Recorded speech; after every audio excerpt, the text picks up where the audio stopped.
Good evening, ladies and gentlemen, and welcome to another edition of TBR. I'm George Binns, and this evening I want to talk a little bit about the case for having a second water meter, which doesn't sound quite obvious until you think about it. And we have with us this evening Pat Lucci. Welcome, Pat. Thank you. Good to And be here. Pat has done a lot of research and has thought about it a lot more than I have. So basically, what's the case from your mind for having a second water meter? Well, it's relatively simple. If a private company charged you a fee for a product or a service that they didn't provide you, the Federal Trade Commission would step in and shut the company down. Yeah. In Beverly, we pay sewer fees for every drop of water that goes through our water meter, whether it eventually ends up in the sewer or whether it doesn't. Yeah. So in other words, anybody who waters their lawn, anybody who fills their swimming pool, anybody who waters their vegetable garden, anybody who washes their car in their driveway is charged a sewer fee of $6.40 per cubic foot of water for every cubic foot of water that doesn't go to the sewer. Yeah. It's per 100 cubic feet. Per 100 cubic feet, yeah. Now, in most cities and towns, they call that stealing. When you charge for a product or a service that you don't provide. In Beverly, if you choose for some reason to withhold that from your water bill payment, you'll eventually get a notice from City Hall that they're putting a lien on your property until you pay it. Yeah. So basically, they're putting a gun to your head and stealing money from you by charging you for a product or a service that they don't provide. Well, and it's very easy to prove what they're charging and what they're not providing. Well, basically, this comes down to the state is now investigating junk fees, and this becomes one of them. That like you say, it's a charge for a service that is not provided. And I think the city's been doing this for quite some time. I know you and I have been talking about this for a number of years, and the issue comes down to, well, why not?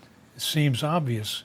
And some of the research you've done, you point out that just about every other city and town in our particular water sewer district has got the authority or the permission to the citizens to install a second water meter.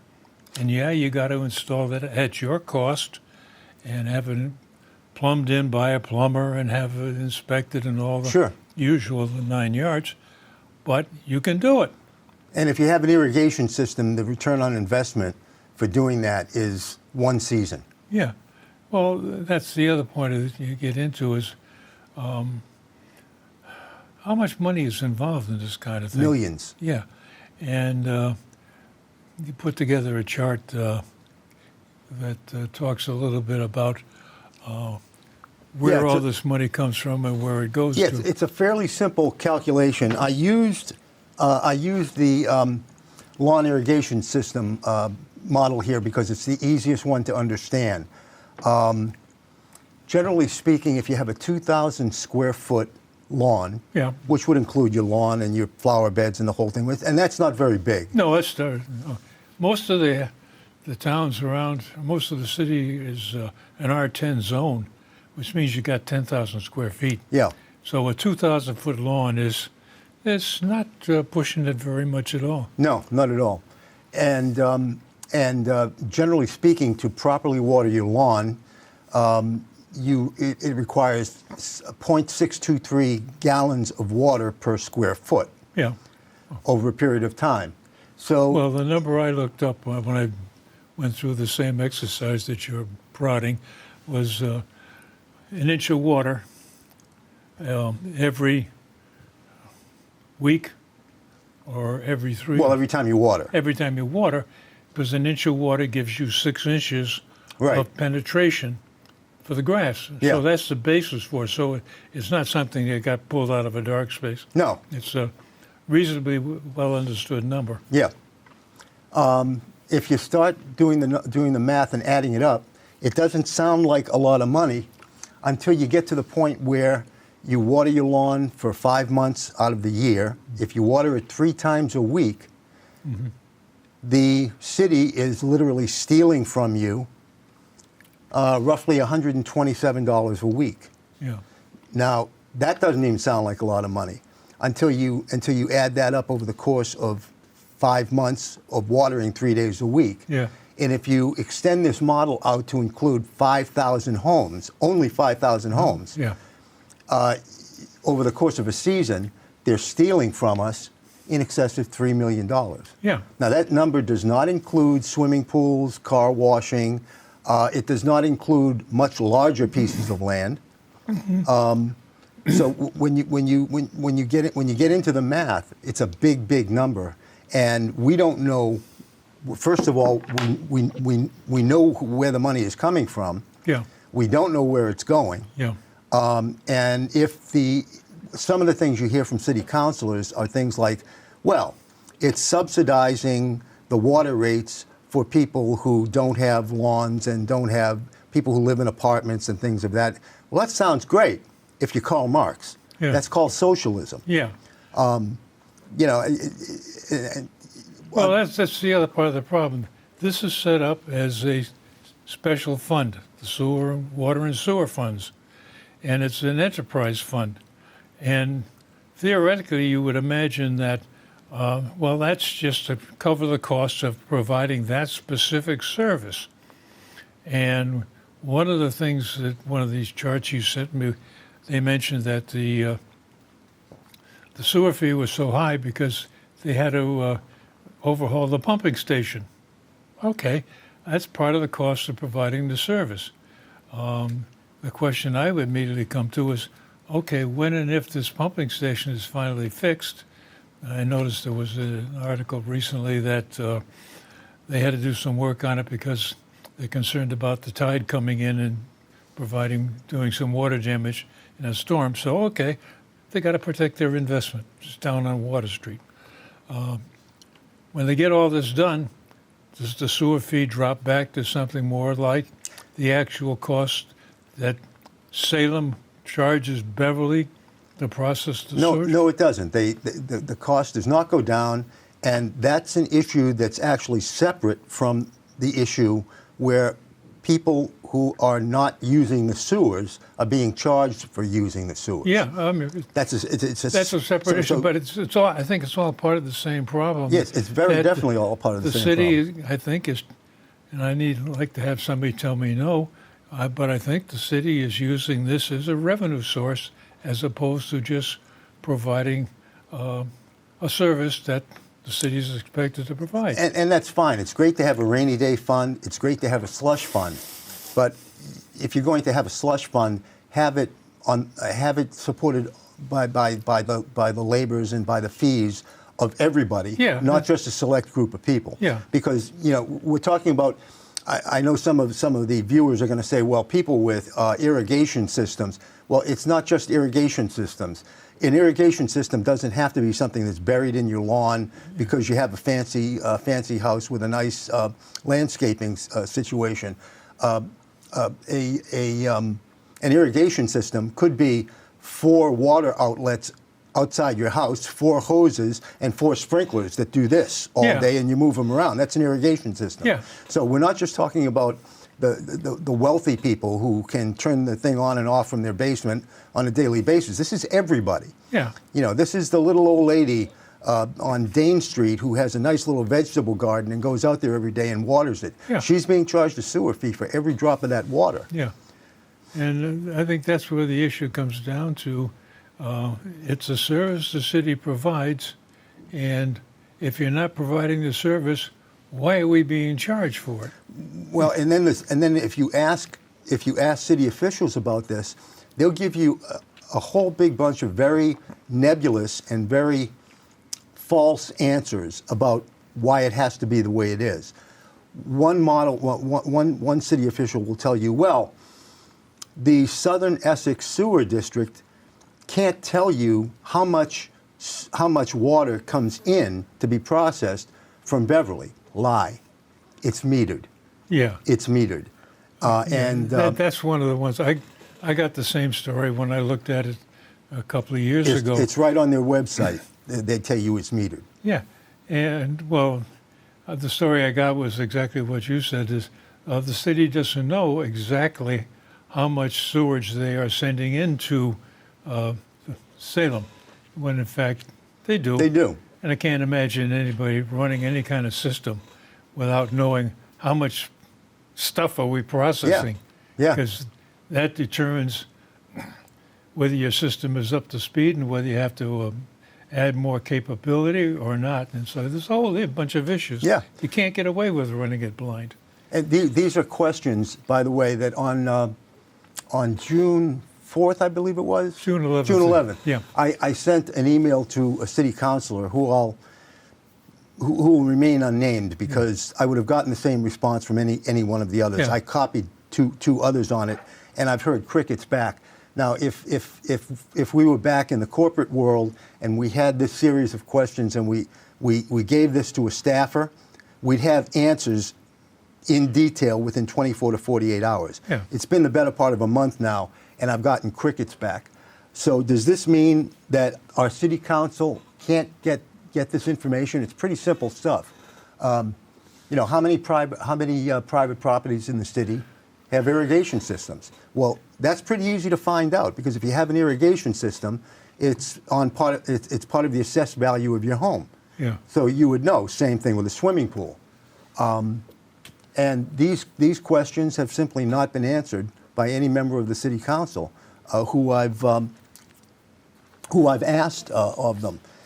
In addition to that, I got an email back from a city councilor who said, well, we can't really, this whole second water meter thing, it's very complicated with a lot of pros and cons. Yeah. And I said, it's not complicated at all. It's stealing. You have to stop stealing. If then you have to figure out how to reorient how you charge and what you charge to make the water and sewer paradigm work, well, that's fine. If you come up with an acceptable solution, you'll get reelected. If you come up with an unacceptable solution, you won't get reelected. But it's basically all very, very simple math. You can't charge people for something that you're not providing to them. Well, I think it's not confusing, it's obfuscated, that deliberately making this thing complicated. And one of the documents you sent me, there was a report that was sent to the Commissioner of Public Works that talked about pros and cons and how you do it. The city asked a consultant, what's involved with converting to a 2-meter system? Mm-hmm. And in one place it said, well, it should be able to be handled with the same workforce that you've got right now. You don't need that anymore. Right. People. Then you read 2 paragraphs later and it says, well, there's going to be added costs that have to be covered. What do these added costs that have to be covered? Don't know. The whole water meter system is automated. Some guy drives by the neighborhood and he pushes the button and reads your meter without getting out of his car, probably not even slowing down. Yeah. Kind of thing. So in this day and age with automation going everywhere, same thing with processing the bills. Once you load it into the computer, from then on, it's just automatic. That's how it processes them.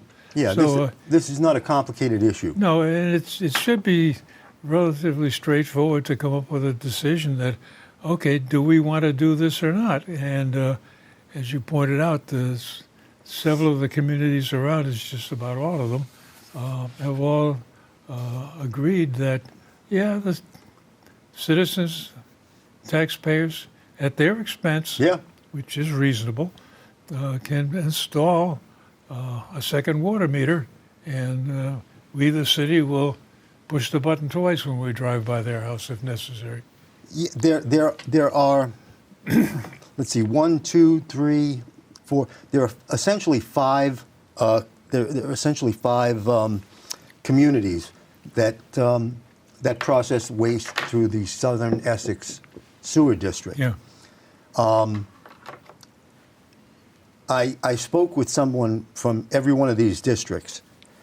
They are Danvers, Peabody, Salem, Marblehead, and Beverly, and part of Middleton. Of all of these communities, the only community that does not allow second water meters is Beverly. Well, I think you mentioned that Middleton is a unique case. Middleton is a unique case.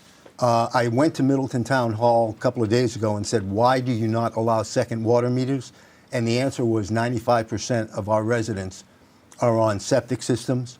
The number of people who use the Southern Essex Water District in Middleton is so small, we've never considered the program. Yeah, so it's inconsequential. Yeah, so it's really we're down to just Beverly is the outlier. Beverly is the outlier. And the reason is that there are millions of dollars involved.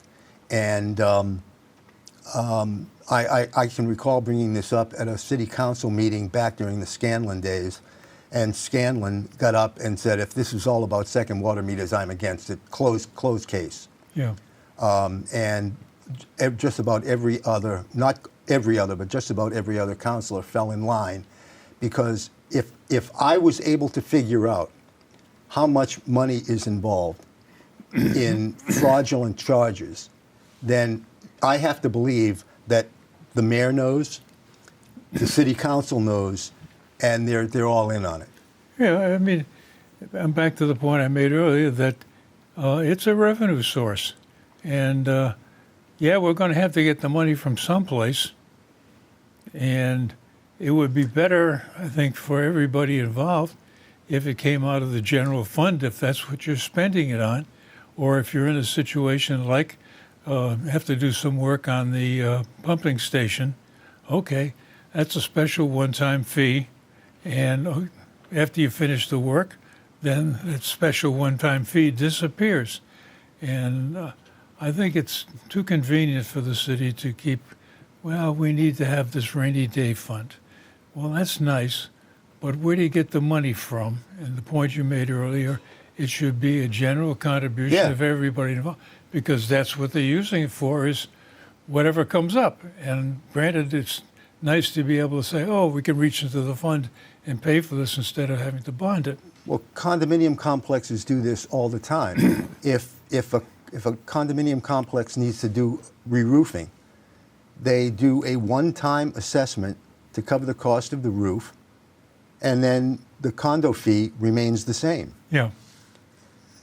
And nobody complains about it because everybody wants a good roof. Yeah, oh yeah, it's got to be done. In the situation here, you've identified a select group of citizens, and I'll give you another interesting example of why the city knows that they're doing this.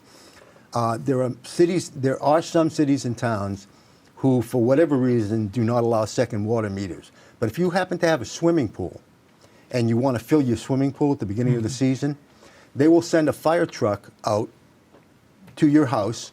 They will connect the fire truck to the fire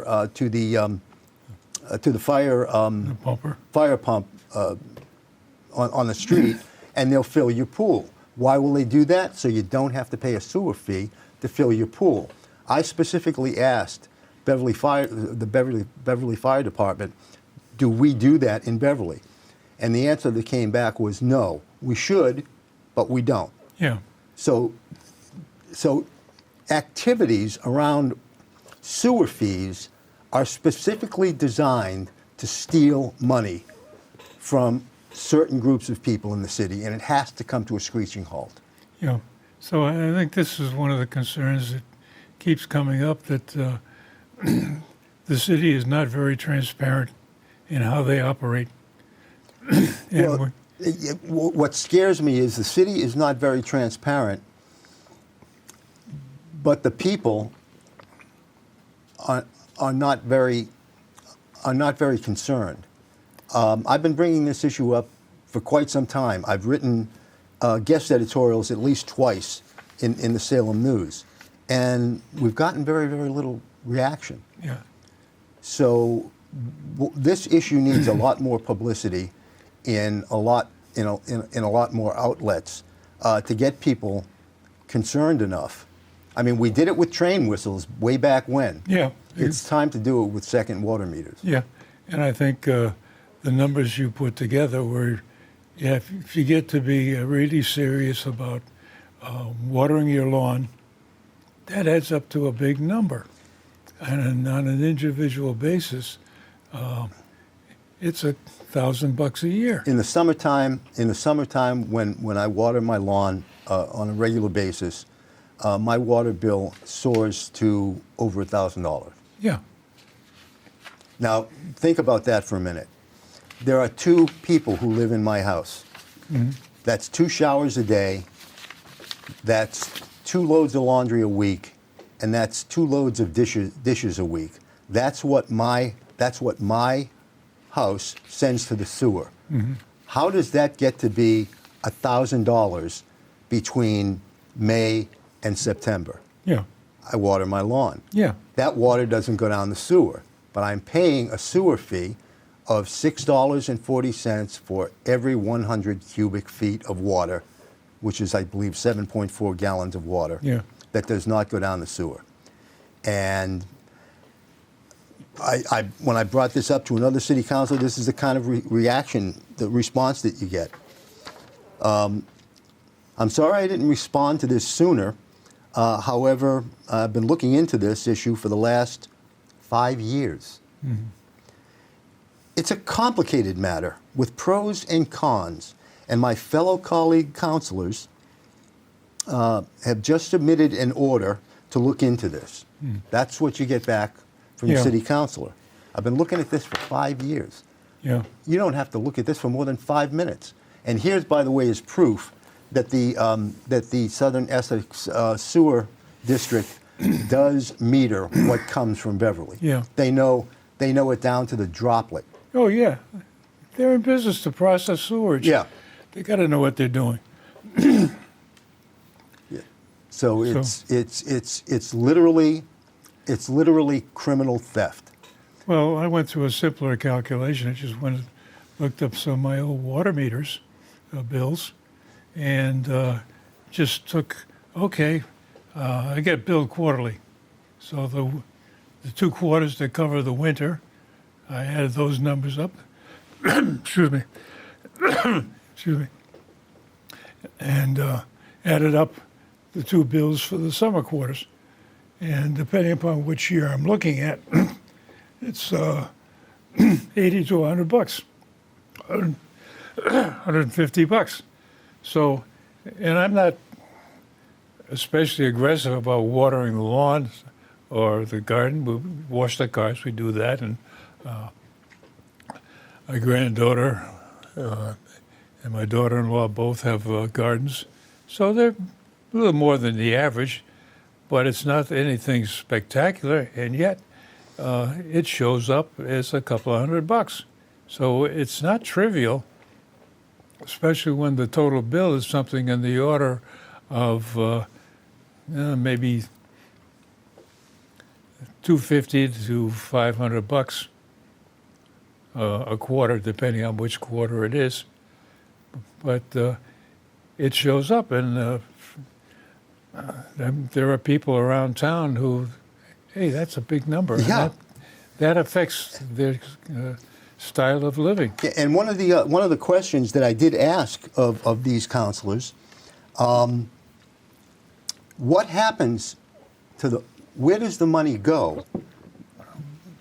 You know how much money you're charging extra. Where does the extra money go? Yeah. Is there an accounting for that? Can you show me where you send 1 million gallons of sewage but you charge citizens for 3 million?